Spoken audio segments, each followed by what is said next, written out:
ఉత్తరప్రదేశ్ గోండాలో ఘోర రోడ్డు ప్రమాదం జరిగింది. బొలెరో వాహనం అదుపు తప్పి కాలువలో పడిపోయింది. ఈ ప్రమాదంలో 11 మంది చనిపోయారు. ప్రమాద సమయంలో కారులో మొత్తం 15 మంది ఉన్నారు. 4 ప్రాణాలతో బయటపడ్డారు. పృథ్వీనాథ్ ఆలయానికి వెళ్తుండగా ఈ ప్రమాదం జరిగింది. వెంటనే ఘటనా స్థలానికి చేరుకున్నారు పోలీసులు. మృతుల వివరాలు తెలుసుకుంటున్నారు.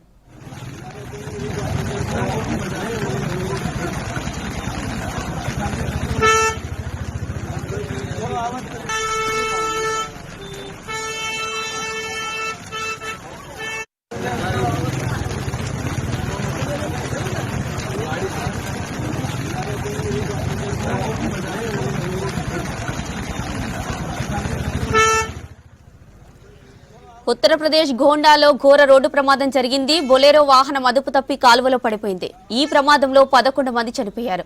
ప్రమాద సమయంలో కారులో మొత్తం 15 మంది ఉన్నారు. 4 ప్రాణాలతో బయటపడ్డారు.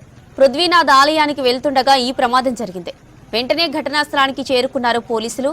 మృతుల వివరాలు తెలుసుకుంటున్నారు.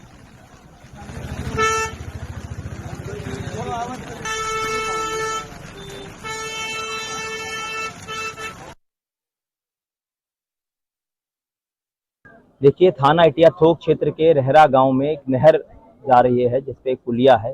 पुलिस को सूचना प्राप्त हुई थी कि एक बलेरो गाड़ी अनियंत्रित होकर नहर में